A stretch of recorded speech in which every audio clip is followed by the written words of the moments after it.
오직 하나님만 의지하는 사람은 복을 받게 되는 줄로 믿습니다. 하나님을 의지하면서 사는 사람이 결국은 승리하는 인생이 되는 것입니다. 사람이 살아가면서 참 자기가 뭔가 다 의지하면서 살아가고 있어요. 그런데 인생을 의지하지 말라는 거예요. 왜 인생을 의지하지 말아야 되느냐? 그 인생은 정말 나를 진정으로 확실하게 도울 힘이 있을 것 같이 보여지지만 사실은 그렇지 않다는 거죠. 이 도울 힘이 없는 방백을 의지하지 말라. 사람들이 볼 때는 그 방백이 나를 정말 모든 문제를 해결해 줄 것 같고 나의 정말 힘든 그런 어려운 일들을 구체적으로 해결해 줄 것 같지만 사실은 그렇지 않다는 것입니다. 또 뿐만 아니라 그 호흡이 끊어지면 그 도모가 무슨 소용이 있겠느냐? 아무리 약속하고 계획했다 하더라도 그 사람이 세상을 떠난다면은 그 약속했던 것들은 한순간에도 다 깨어질 수밖에 없지 않느냐. 그러면서 바로 오늘 이 시편 기자는 하나님만 의지하면서 사는 사람이 진짜 복된 인생이 될 수 있다는. 근데 사실 사람들은 살아가면서 참 인생을 의지하게 됩니다. 또 인생을 의지하면서 그렇게 살아가고 있어요.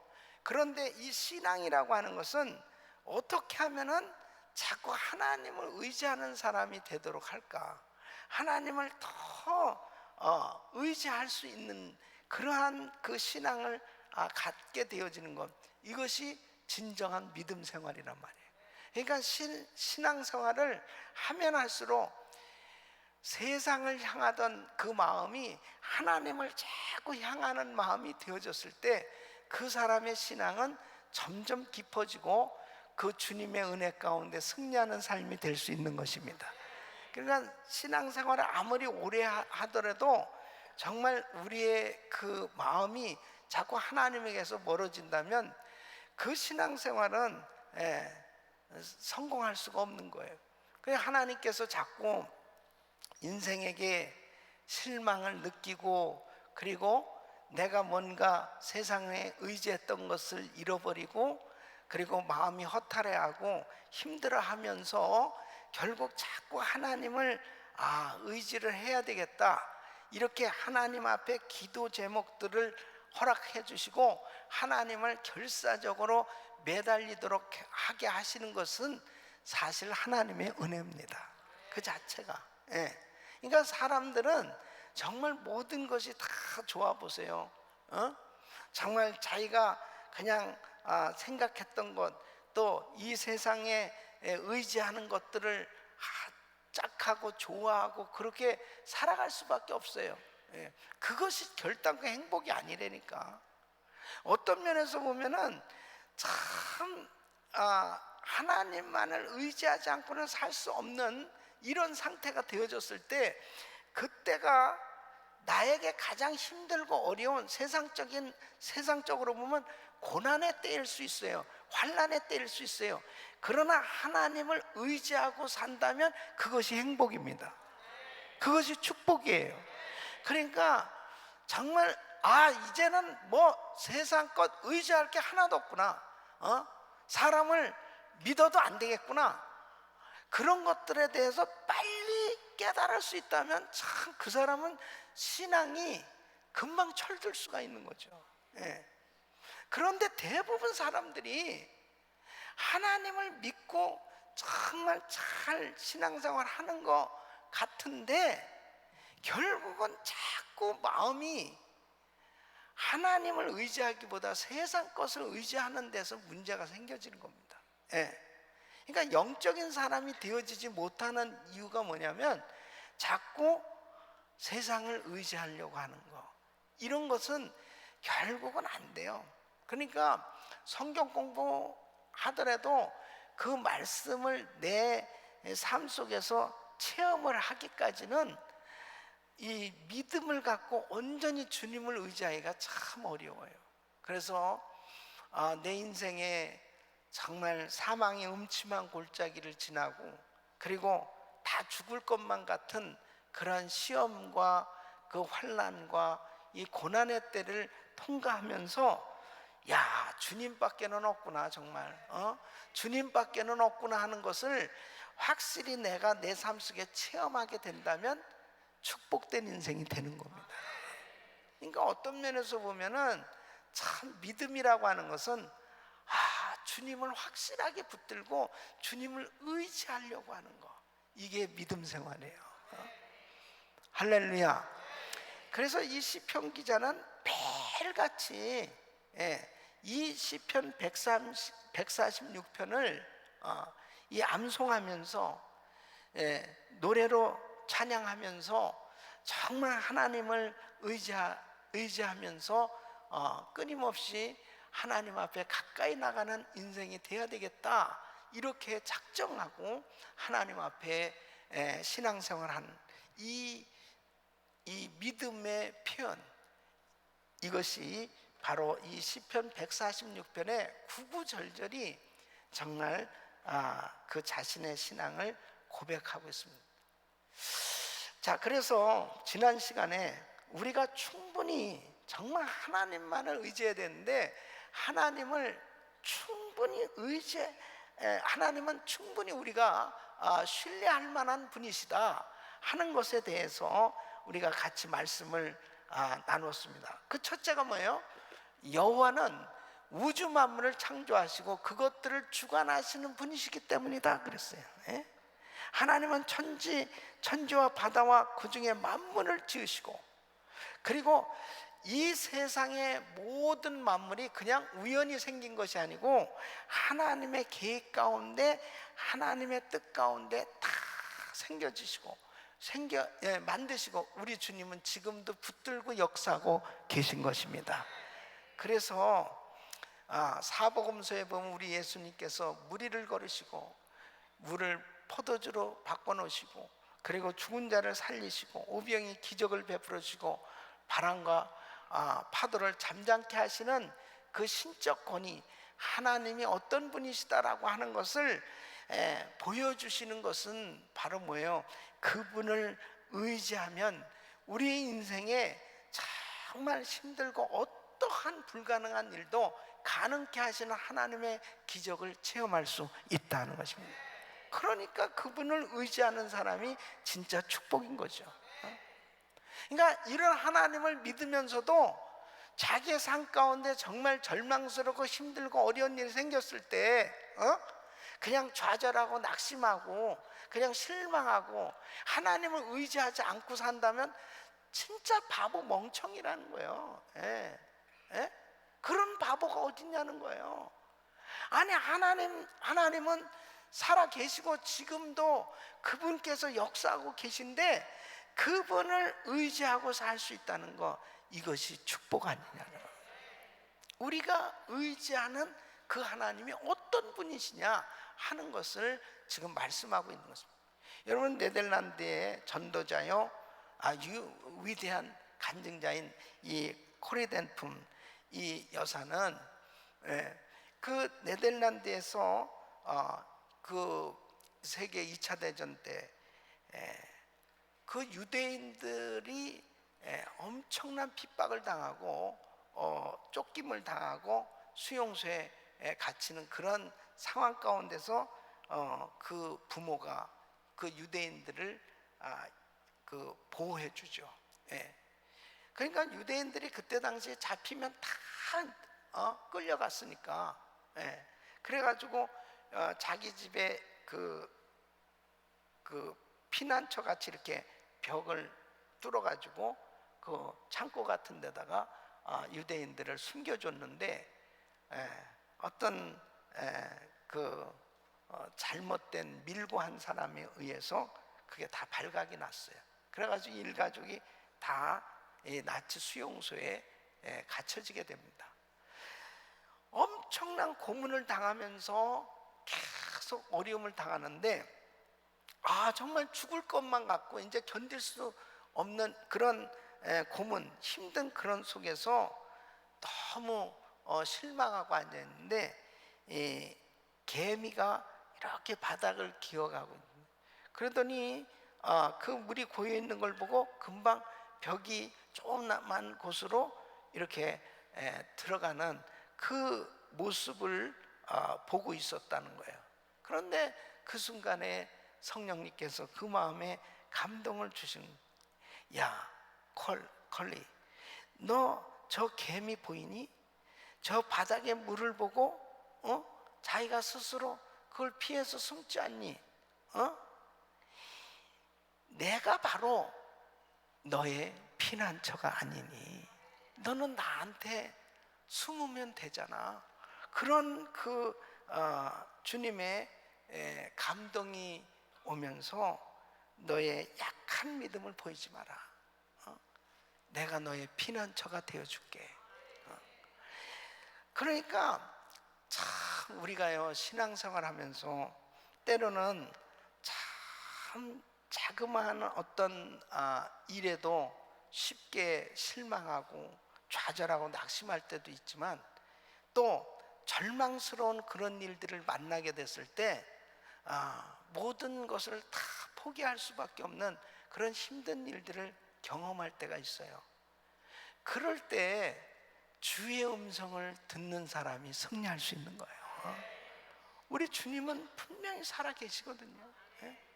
그래서 그 주님께서 나를 항상 지켜주시는데, 그분은 나의 아버지시요 나의 구세주시요 나와 함께 하시는 주님이신 줄로 믿습니다. 그 주님이 지금도 이 자리에 와 계세요. 바로 그분을 온전히 의지할 수 있기를 예수 이름으로 축원합니다. 그래서 이 코리덴품 여사는 기적적으로 살아나서, 그래서 세계 2차 대전 후에 이제 정말 전 세계를 다니면서 하나님의 살아 역사하심을 증거하면서 복음을 전하게 되었습니다.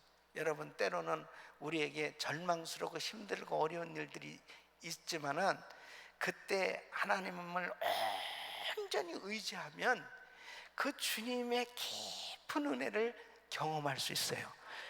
그 주님의 은혜로 회복되어지면 그게 위대한 간증이 되는 거예요. 그러니까 어떤 면에서는 나에게 가장 힘들고 어려운 그 시간이 하나님의 그 능력의 손길을 경험할 수 있는 축복의 기회예요. 그 다음에 우리가 왜 하나님을 의지할 수 있습니까? 하나님은 진실하시기 때문입니다. 진실하시기 때문에. 그래서 6절 말씀 보면은 영원히 진실함을 지키시며 그랬습니다. 그러니까 우리 하나님은 거짓이 없으세요. 우리 하나님은 속이지 아니하시는 하나님이에요. 우리 하나님은 말씀하셨으면 지키시는 하나님이십니다. 그래서 민수기 23장 19절 말씀 우리 같이 한번 읽어보시죠. 시작. 하나님은 인생이 아니시니 시건치 않으시고 인자가 아니시니 후회가 없으시도다. 어찌 그 말씀하신 바를 행치 아니시며 하신 말씀을 실행치 아니하시랴. 믿습니까? 사무엘상 15장 29절 사무엘상 15장 29 시작. 이스라엘의 지존자는 거짓이나 변개함이 없으시니 그는 사람이 아니시므로 결코 변개치 않으심이니이다. 아멘. 여러분, 사람들은요 약속을 했다가도 지키지도 않고 그냥 모든 걸 다 할 것 같다가도 금방 마음이 변할 수도 있는 것이 인생이에요. 그런데 우리 하나님은 절대로 변하지 아니하신 분이에요. 하나님은 한번 약속하셨으면 그 약속을 이행하신다니까. 그러니까 우리가 신앙생활 하면서요, 우리도 하나님 앞에 서원하잖아요. 서원한 거 반드시 갚아야 됩니다. 왜 이렇게 아멘이 시원찮습니까? 서원한 거 반드시 갚아야 돼요. 그러니까 서원해놓고 내가 막 급할 때는 막 하나님 내 이렇게 해주신다면 내 이렇게 하겠습니다 해놓고 그 다음에는 그 문제가 해결이 되면 그 다음에는 마음이 싹 바뀌어져. 그래가지고 이거 다시 생각 좀 해봐야 되겠네. 막 죽을 병에 걸려가지고 내가 이제 고침 받으면은 제가 이 몸을 주님 앞에 드리겠습니다. 주의 종이 되겠습니다. 막 그러는. 주의 종은 뭐 못해요. 뭐 뭐든지 다 하겠습니다. 그냥 다. 살아나고 나서 보니까 내가 주의 종은 아니고요. 그냥 하여튼 교회에서 봉사나 열심히 하겠습니다.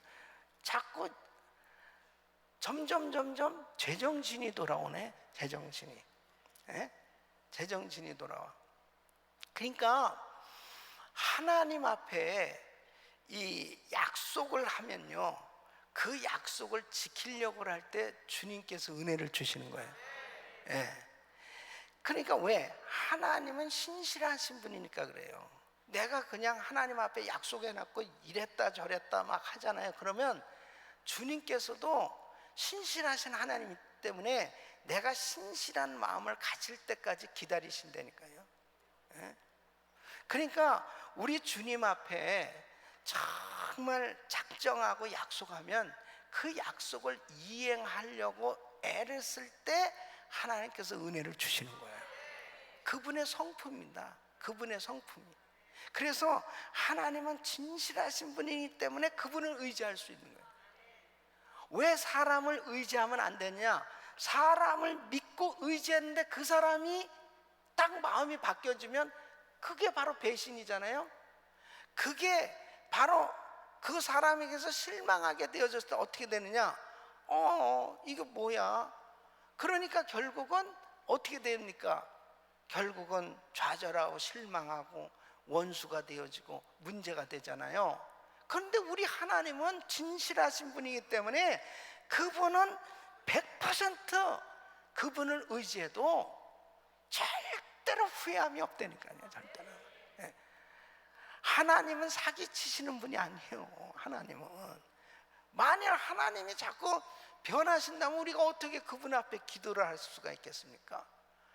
내가 변하는 게 문제지 하나님은 변함이 없으세요.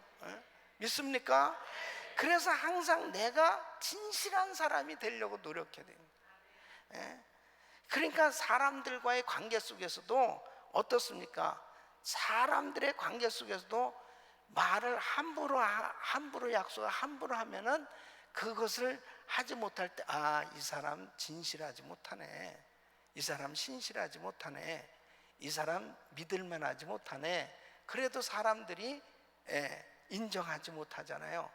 그런데 하나님은 신실하신 분이기 때문에 그분은 반드시 나와 약속하신 것을 이루어 주시는 거예요.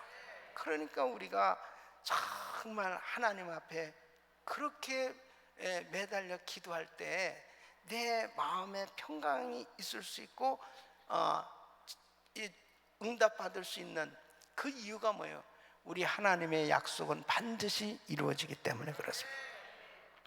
여러분 1912년 4월 10일 날 타이타닉호가 이제 첫 출항을 하게 되는데 그때 이 회사에서 영국에서 이 배를 이제 건조했습니다. 그러니까 세계에서 제일 큰 배예요.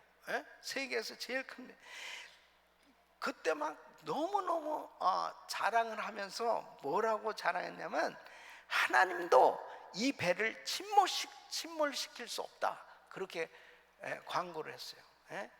그러니까 너무너무나 견고한 배, 당시에 5만 톤급이면요 굉장한 거예요.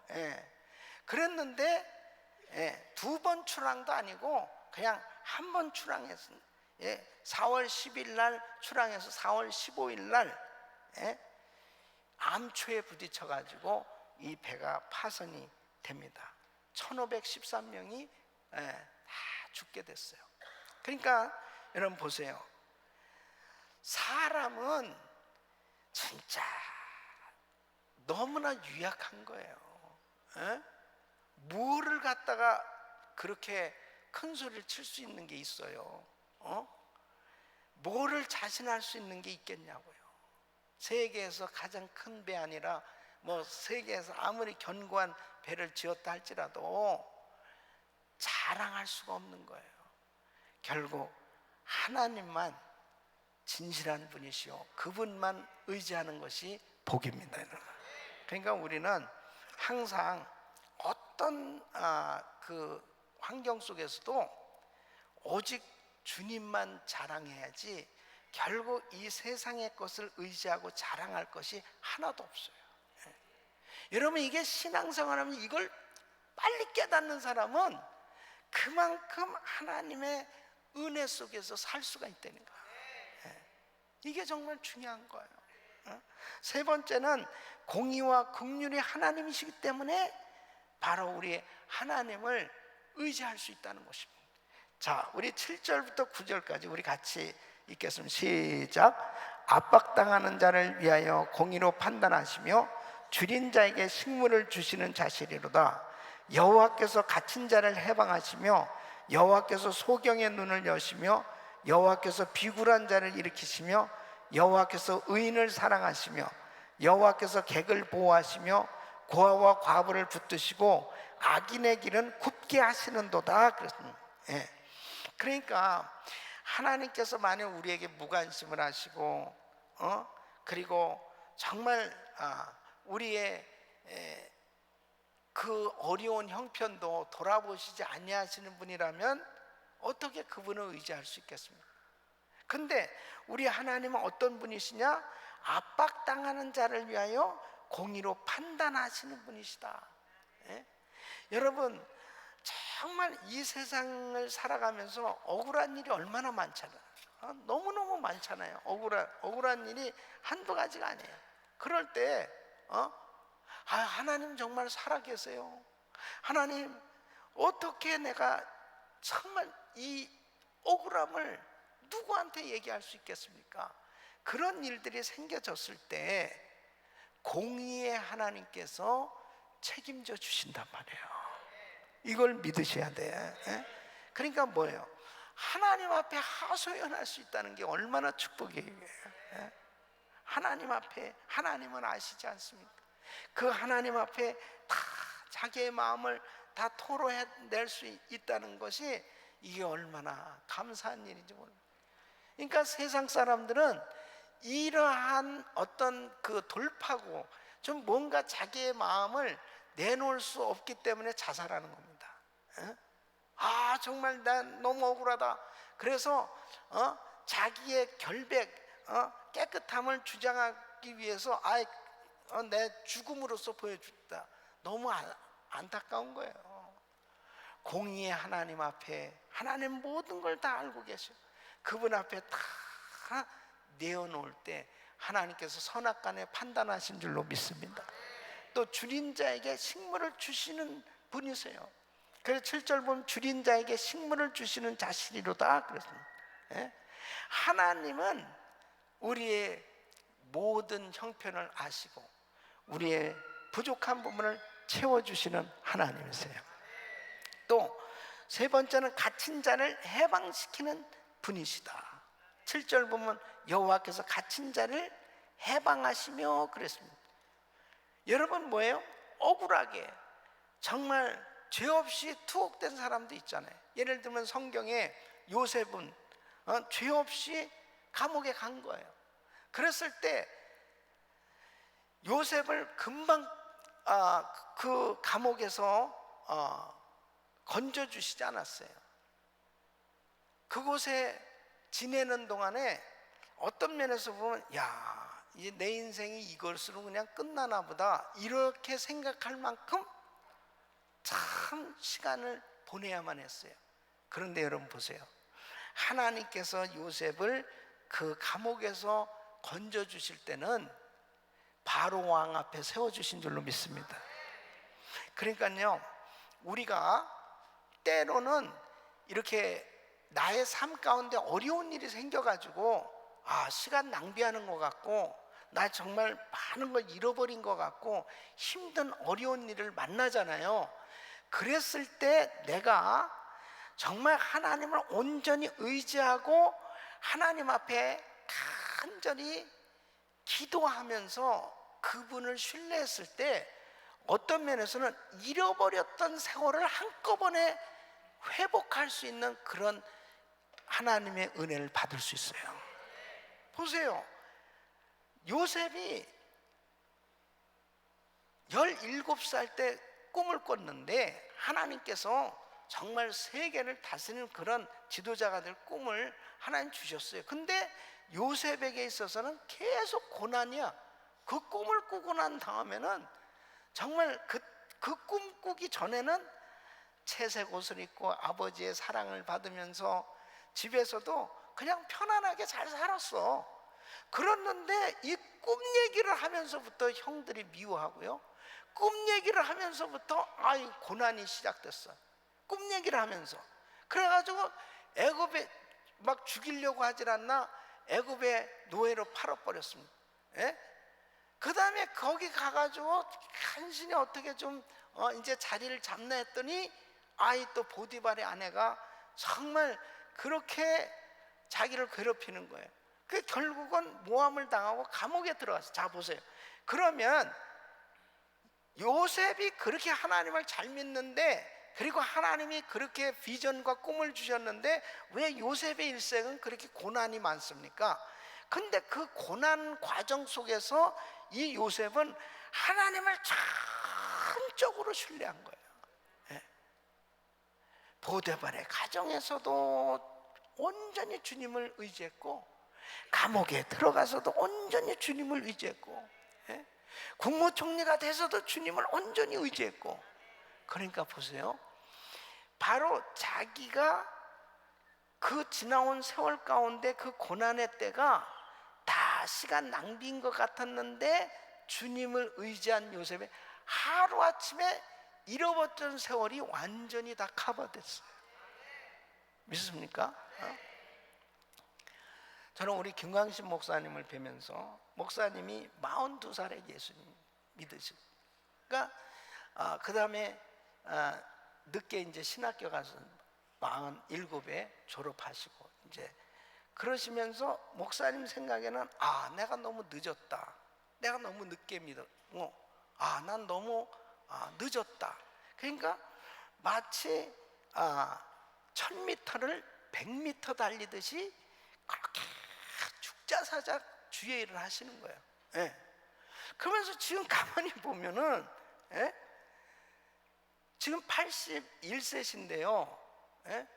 그냥 암투병도 하시고, 그 다음에 신장 이식 수술도 하시고, 하여튼에, 예, 그냥 할 건 다 하는 것 같은 종합병원 같이 그냥 당뇨에 그냥 아주 그렇게 어려움을 많이 겪으시고 그러는데, 그러거나 말거나 하여튼에 키모를 받으시면서도 선교지를 가시고, 그 다음에 하여튼에 그러거나 말거나 그냥 계속 지금도 여전히 하여튼 기회만 되면 어떻게 하면 내가 선교를 할까, 어떻게 하면은 정말 주의를 할까 하시면서 아주 스케줄이 화려하세요. 그냥 계속 요즘은 그냥 계속 다니시는 거야. 선교지 아주 너무너무 이식 수술하시고 나니까 아주 이제 마음껏 그렇게 다니시는데, 생각해 보십시오.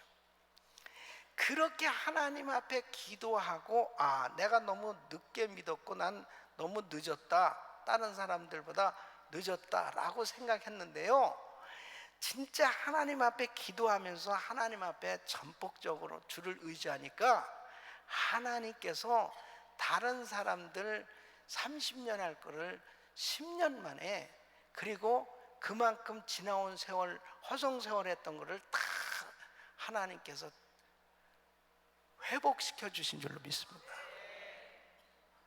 이게 지혜입니다. 절대 늦은 게 아니에요. 예. 지금이라도 내가 하나님을 온전히 한번 사랑하고 의지해 보세요. 예. 절대로 늦지 않았다니까요. 지금이라도 내가 정말 딴 생각하지 말고, 어차피 예수 믿는 거, 예? 딴 생각하지 말고 한번 주님을 그냥 결사적으로 한번 의지해 봐요. 그러면 주님이 내가 지금까지 그냥 적당하게 믿으면서 허송세월했던 걸 그냥 한 번에 다 회복시켜 주신다는 거 믿습니까? 그러니까 우리가 신앙생활하면서도 자꾸 한눈을 파니까 문제입니다. 그러니까 하나님 앞에 한번 매달려서 기도를 하더라도 아주 정말 주님이 감동을 받으실 만한 그런 기도 생활을 한번 해보세요. 예? 응답받지 못할 일이 어디 있겠습니까? 그러니까 우리가 지금 1000번째 기도하고 있잖아요. 1000번째 기도하면서 초점을 한번 쫙 맞춰보시란 말이에요. 예, 초점을 반드시 주님께서 책임져 주신 거예요. 이 권길중 박사라는 분이 있어요. 이분이 이제 그 세계 100대 그 건축가 중에 한 분인데, 이분이 굉장히 잘 나가던 시절이 있었습니다. 그때에 한창 인정받고 이렇게 아주 사회적으로도 그렇고 이제 각광을 받는 건축가인데 식도암에 걸립니다. 그래서 이제 서서히 제대로 음식을 먹지 못하니까 말라가기 시작하고, 그 다음에 이제 호수를 끼고 간신히 죽도 제대로 못 먹으면서 이제 얼마 살 수 없는 그런 상황이 됐어요. 그때 이분이 어떤 간증 테이프를 들었다고 그러는데, 그 말씀을 듣는데 자기가 너무 교만하게 살았고 너무 불신하고 진짜 하나님 앞에 너무 창피하고 부끄럽고, 자기가 이런 모습을 하나님 앞에 선다면은 뭐 한 게 하나도 없는 그런 자기의 그 부끄러운 모습에 하나님 앞에 하염없이 울었답니다. 주님 앞에. 그러면서 하나님, 나 정말 불쌍히 여겨주세요. 하나님, 나 정말 사람이요, 참 자기를 깨닫게 되어지는 것이 그게 은혜예요. 자기를 돌아보면서 참 깨달을 수 있다는 게 참 축복인데요, 그런 상황 가운데서 우리 주님 앞에 자기의 신앙을 돌아보니까 너무 부끄럽기 짝이 없는 거예요. 그 주님 앞에 울면서 회개하기 시작했답니다. 그리고 하나님 앞에 주님이 나에게 기회를 주신다면 하나님 앞에 정말 아름다운 그런 드리는 그런 삶이 되고 싶다고 그러는데, 갑자기 이렇게 손이 이게 후끈후끈해지면서 아주 뜨거워지는 것을 느꼈답니다. 그러면서 식욕이 생겨지더라는 거죠. 그래서 이제 정말 뭐를 먹게 되고, 그 다음에 이게 식욕이 자꾸 돌기 시작하는 거예요. 그러면서 병원에 가보니까 이 암이 없어진 거예요. 할렐루야. 그래서 이분이 그 좋은 정말 지식을 이제 연변과학기술대학에 선교사로 갑니다. 그래서 거기서 건축학 교수로 사역을 하면서 그렇게 아주 귀한 정말 사역을 하시는 그 선교사님이 되셨는데, 사람이 그래요. 정말 우리의 삶의 여정에 때로는 절박한 그런 어려운 일들이 생겨질 때도 있어요. 그러나 그런 상황 가운데서 하나님 앞에 자신을 돌아보고 하나님을 전적으로 의지할 수 있는, 하나님과 가장 친해질 수 있고 가장 가까이 할 수 있는 그런 상황이 되어질 수 있다면 축복이다. 하나님은 살아계십니다. 또 소경의 눈을 열어주신다고 그랬어요. 8절은 여호와께서 소경의 눈을 여시며 육신의 소경을 뜨게 하실 뿐 아니라 영적인 눈을 뜨게 하신 줄로 믿습니다. 또 비굴한 자를 일으키시는 분이세요. 그래서 8절 보면 여호와께서 비굴한 자를 일으키시며 그랬어요. 비굴하다는 것은 뭐예요? 겸손한 자를 의미하는 거예요. 하나님은 겸손한 자를 높여주시는 거예요. 자기를 자꾸 낮춰야 돼요. 하나님 앞에 계속 낮출 수 있다면 그 낮추는 만큼 하나님께서 자꾸 세워주시는 것입니다. 그 다음에 6번째, 약한 자를 보호해 주신다고.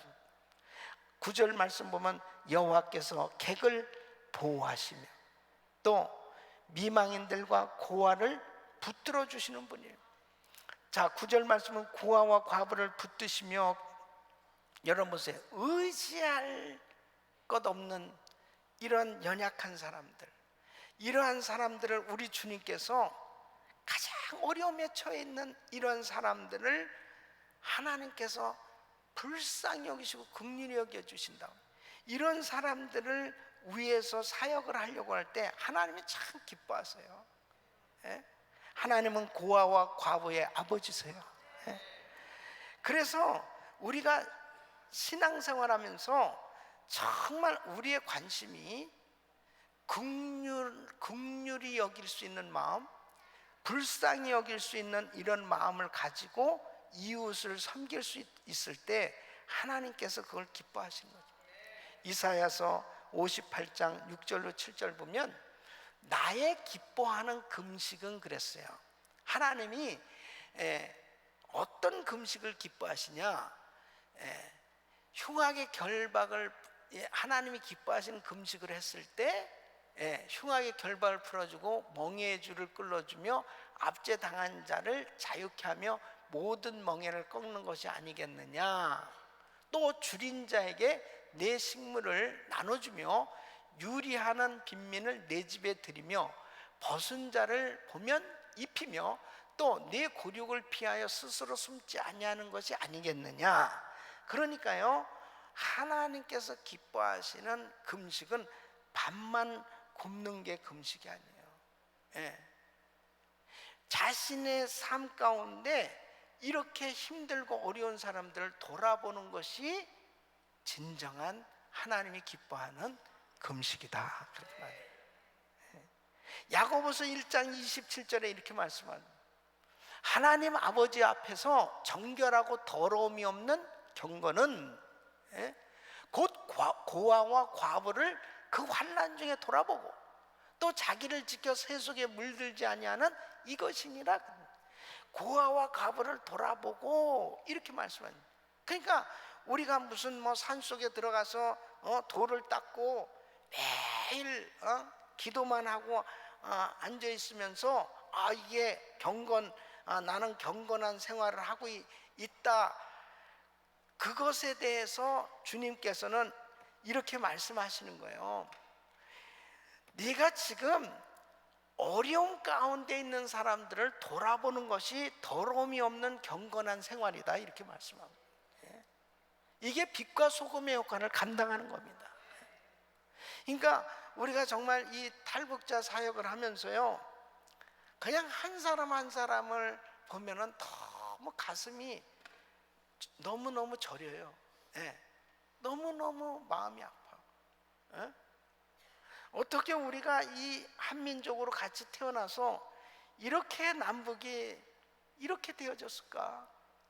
지금도요, 이 탈북자들이 중국에 나와서 인신매매단에 팔려가지고 지금도 수만 명입니다. 그런 사람들이 어느 마을에 어느 곳에 들어가서 지금 살고 기가 막힌 삶을 살고 있을 거 아니에요.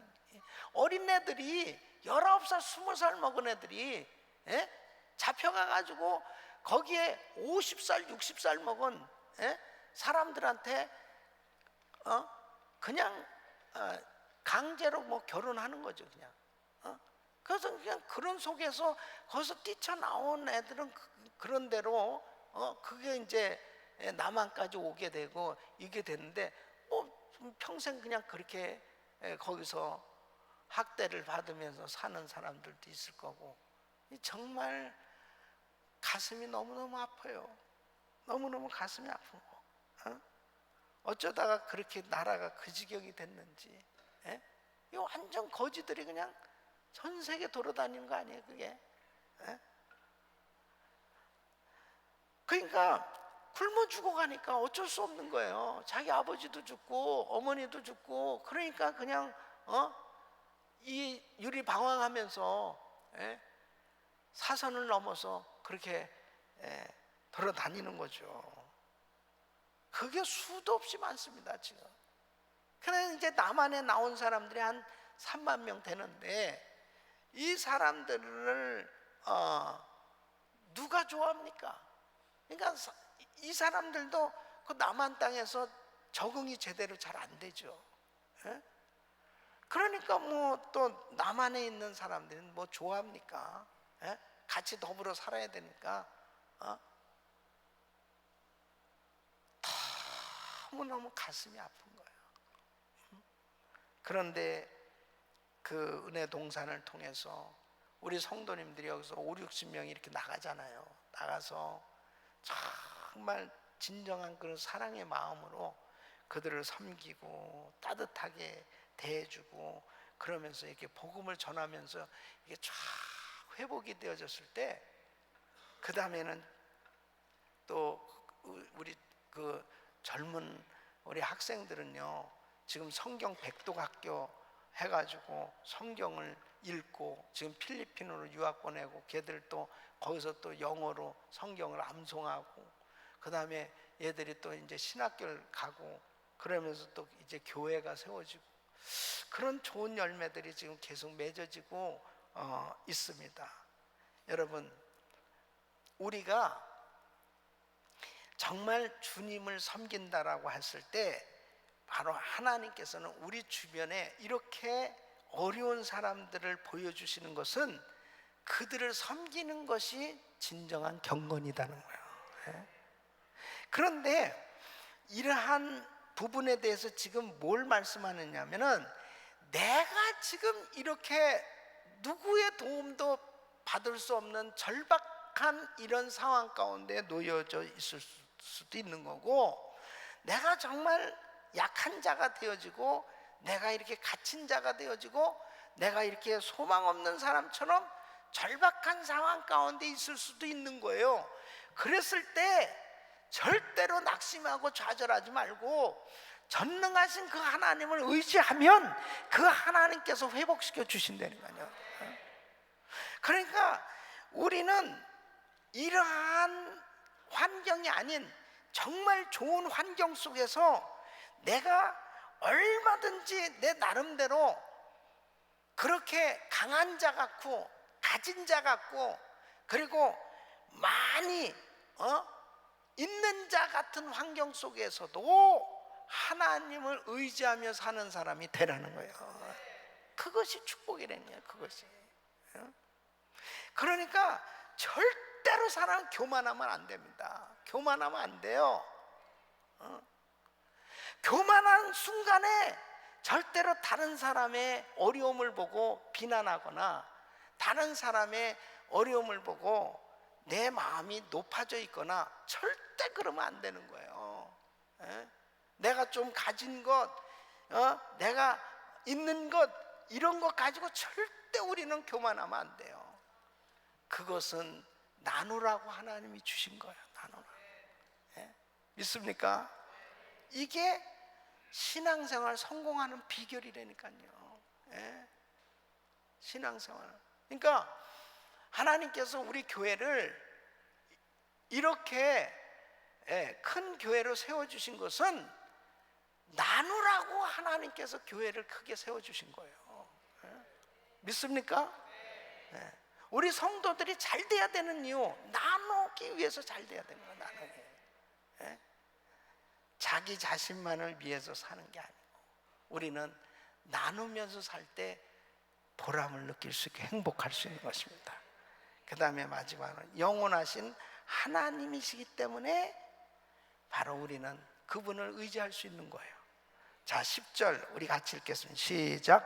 시온아, 여호와 네 하나님은 영원히 대대에 통치하시리로다. 할렐루야. 아멘. 하나님은 영영이 대대에 통치하시는 만왕의 왕이세요. 그러니까 몇 년 하고 그만두시는 분이 아니에요.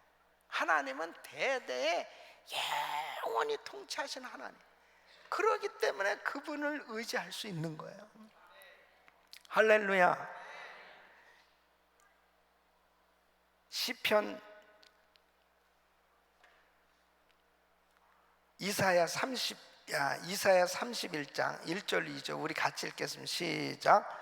도움을 구하러 애굽으로 내려가는 자들은 화했을진저 그들은 말을 의뢰하며 병거의 많음과 마병의 심히 강함을 의지하고 이스라엘의 거룩하신 자를 앙모치 아니하며 여호와를 구하지 아니하거나 여호와께서도 지혜로운 재앙을 내리실 것이라 그 말을 변치 아니하시고 일어나사 악행하는 자의 집을 치시며 행악을 돕는 자를 치시리니. 아멘. 그래서 도움을 구하러 애굽으로 내려가는 자들은 화했을진저 뭐예요? 도움을 구하러 하나님께로 올라가야죠. 그러니까 내가 하나님께로 가느냐, 바로 세상 것을 의지해서 세상 것을 향하느냐, 딱 둘로 나눠지는 거예요. 저는 우리 성도님들이요, 예배를 사랑하는 사람들 되시길 바랍니다. 진짜 몸이 아픈 분들은요, 병원에 입원하지 않는 한은 예배에 그냥 최선을 다해서 예배에 참석하는 거야. 예배를 사랑하는, 예배는 뭐야? 하나님을 만나는 시간이죠. 그러니까 세상 없이 어떤, 내가 정말 이렇게 병원에 실려가서 병원에 들어가서 치료받고 입원하지 않는 한은 내가 어떤 일이 있더라도 정말 이 성전에 나와서 하나님을 예배해야 되겠다, 이 작정만 하면 반드시 하나님의 역사가 일어나게 돼 있어요. 왜 그래요? 벌써 마음이 하나님께 가 있잖아요. 예배 온다는 것은. 내가 아무리 바쁜 일이 있다 하더라도 하여튼 하나님 앞에 예배 드리는 것만큼 이건 목숨을 걸어야 돼. 목숨을 걸어야 돼. 이게 아멘이 시원치 않습니다. 목숨을 걸어야 돼요. 목숨. 그러니까 그렇게만 할 수 있다면요, 우리 주님이 얼마나 감동을 받으실까요? 너무나 우리 주님이 정말 감동을 받지 않으시겠어요? 응? 여러분, 웬만하면은 사람들이 뭐 사업하시는 분들은 진짜 몸이 아파 죽어가도 가게 문은 연대니까. 가게 문은. 아니 근데 집사님 어제 예배는 안 참석하고 어떻게? 아유 그때요 몸살이 나가지고 제가. 근데 그러면 가게 문 닫으셨겠네. 아유 무슨 말씀이에요? 그래도 가게는 나가야죠. 가게는 무슨 말이래요? 가게는 어떤 나가야죠. 근데 어떻게? 아유 예배는 그땐 쉬어야죠. 무슨 그러니까 이게 거꾸로 되는 거예요. 진짜 내가 세상 없이 나를 도와주시는 분이 누구예요? 하나님이시지. 근본적으로 하나님께서 내 인생을 책임져 주시고 내 사업을 축복하시고 우리 자녀들을 축복해 주실 분이 하나님이시죠. 아주 이 부분만큼은 예배에 그냥 목숨을 걸란 말이에요. 그러니까 그런 사람이 어떻게 세상에 감당할 수 있겠습니까? 그런 사람은 어떻게 세상에 감당할 수 있겠어요? 그러니까 마귀가 그냥 그런 사람 건드릴 수도 없는 거예요. 그러니까 내가 이게 마귀도 이게 건드려 봐가지고 이거는 좀 같이 놀만하다 그러니까는 건드리는 거예요. 그냥 아주 그냥 지독하게, 야 이놈은 마귀야, 네가 한번 딸 건드려 봐라, 뭐 어떻게. 나는 아주 목숨 걸고 하나님 섬긴단 말이에요. 영원하신 하나님이기 때문에 그분을 의지할 수 있는 거예요. 그분의 통치를 받는 거예요. 그분의 통치를.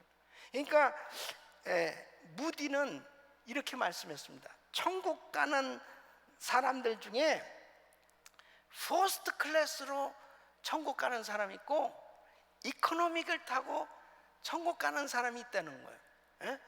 그러니까 퍼스트 클래스 탄 사람들은 얼마나 진짜 편안하게 가는 거고, 이코노믹 중에서도 또 입석을 타고 가는 사람은 서서 진짜 가진 고생 다 해가면서 그렇게 가는 사람이 있다는 거예요. 그러면 퍼스트 클래스를 타고 가는 사람은 뭐냐? 하나님을 전적으로 의지한 사람이 퍼스트 클래스를 타고 간대요. 예. 여러분, 나는 진짜 이 무디는 영감을 정말 충만하게 받은 사람이다. 그렇습니다. 똑같이 환난을 당하고 고생하고 어려운데요, 진짜 하나님을 의지하고 하나님을 찬양하는 사람은 그 고난이 고난도 아닌 것 같이 넘어가. 그런데 같은 고난을 당하는데 이 하나님을 의지하지 않아 보세요 한번. 예, 어떻게 되냐면 정말 못 살겠고 뭐 하나님도 없는 것 같고 그냥 만사가 귀찮고 막 오만 가지 그냥 뭐 괴롭고 힘든 그런 생각은 다 해가면서 결국 환난스러운 이 세상을 살아가고 있다면, 예? 여러분, 하나님을 의지하는 사람이 정말 기쁨으로 승리하는 삶이 되는 줄로 믿습니다. 저는 이번에 고난주간 새벽 부흥회에 대해 준비하면서요, 지금 이번 고난주간은 진짜 이 복음을 아주 그냥 확실히 깨달으면, 오늘 보세요, 날 위해 고통당하신 가장 귀한 그 이름 예수 그리스도, 진짜 저분을 아냐 이거예요. 진짜 저분을 확실히 안다면은 우리의 삶 가운데 있는 어떠한 이 문제들도 그게 문제가 아니에요. 예. 기쁨으로 그 문제 가운데도 승리할 수 있다니까요. 그러니까 이 복음을 확실하게 깨닫게 되면 복음적인 삶을 살으니까 그렇게 시시한 신앙생활이 아니에요. 너무 감격하면 신앙생활이 될 수 있다니까. 믿습니까? 믿습니까? 평생을 교회를 다니고 평생을 신앙생활을 한다고 하면서도 정말 가장 귀한 그 이름 예수 그리스도, 이 귀하신 분에 대해서 잘 모르니까 정말 답답한 거예요. 목사들도 저 귀하신 이름 예수 그리스도를 잘 모르는 엉뚱한 소리 하고요, 진짜 엉뚱한 하나님의 복음 사업에 방해하는 방해꾼들이 너무 많아요. 너무 말이나 안 하고 그냥 가만히 있었으면 좋겠어. 너무너무 방해꾼들이 많아요. 선교하는데, 복음 전하는데, 복음이 전해져야 되는데 너무 방해꾼들이 많아요. 우리 주님이 너무너무 답답해 하시는 거예요. 너무너무 답답해. 왜 교계가 이 지경이 되었고, 정말 우리 주님의 말씀은 변함이 없고 그분의 능력은 변함이 없고 그분은 위대하신 하나님이신데 세상이 교회를 향해서 너무 우습게 보는 거예요. 예수 믿는 사람들에 대해서 너무 우습게 보는 거예요. 예수 믿는 사람들 자신들도 예수 믿는 거에 대해서 당당하고 교회 다니는 것에 대해서 당당하고, 정말 세상 사람들에게 당당하게 내가 예수 믿는 사람이라고 바로 당당하게 복음을 전할 수 있어야 되는데, 뭘 비리비리하게 정말 한심하게 교회를 알기를 우습게 알고 어떻게 그렇게 점점 그렇게 약해졌냐. 변질돼서 그래요. 전부 다 변질돼 가고 있기 때문에 그래요. 정말 이번 고난주간 부흥회를 통해서 다시 한번 가장 귀하신 그 이름 예수 그리스도, 그분을 만날 수 있기를 바랍니다. 이 귀한 복음을 깨달아야 돼요. 예? 그리고 복음적인 삶을 살면 그분을 의지하지 않을 수 없어요. 그분을 의지하고 사는 게 얼마나 행복한 건데, 예? 얼마나 행복한 건데, 너무너무 감격하면서 우리가 천국 갈 수 있다니까요. 매일매일 찬양하면서 감격하면서 천국 간. 아니 그렇게 예수를 믿고 그렇게 기도하면서 입에서는 오만 불평 불만, 오만 인상 다 쓰고 오만 가지 다 무거운 짐은 자기 혼자 다 지고 사는 것처럼 그렇게 괴롭고 힘든, 그게 무슨 신앙생활이에요 그게? 세상에 샤머니즘을 믿는 절에 다니는 사람들이 그렇게 신앙생활 하고 있잖아요. 어려운 일 있으면 쌀 가지고 그 보따리 지고 그 산에 올라가서 비나이다, 비나이다, 비나이다, 비나이다. 예? 그러고서 부처님 어떻게 좀 도와주세요. 어떻게? 그러고 그냥 잊어버리고 그만 그냥 세상 살이 속에서 또 살다가 또 어려운 일이 있으면 또 올라 비나이다. 그렇게 신앙생활하는 사람들이 되겠냐면, 날마다 주님은 나와 함께하고 계신 분이에요. 그 귀하신 주님, 그분이 십자가에서 그 귀하신 몸을 상하시면서 그 엄청난 구원의 역사를 이루어주신 그 귀한 복음의 핵심을 깨닫지 못하니까 세상 사람들이 예수 믿는 사람을 너무 우습게 보고, 정말 세상을 향해서 빛과 소금의 역할이 나타나지 못하니까 안타까운 거예요. 우리가 정말 천성 가는 그날까지 세상 사람들과 똑같이 우리가 다 같은 이런 세상살이를 하고 있지만, 다른 것은 주님이 나와 함께하고 계시고 하나님의 자녀답게 바로 복음적인 삶을 살 때 우리는 날마다 승리하는 삶이 될 줄로 믿습니다. 그것은 주님을 내가 어느 만큼 의지할 수 있냐 이거예요. 내가 주님을 의지하는 만큼 주님의 그 놀라운 은혜와 능력 가운데 승리하는 삶이 되는 걸 꼭 기억하시고, 이 시편 기자는 이걸 깨달은 겁니다. 우리 사랑하는 성도 여러분, 오늘 밤 부르짖고 기도하실 때 내가 정말 지금도 주님을 의지하지 못하고 지금 내가 뭔가 세상 것을 의지하고 나도 모르게 마음이 높아지고 교만한 부분이 있다면 아주 싹 예수 이름으로 회개할 수 있기를 바랍니다.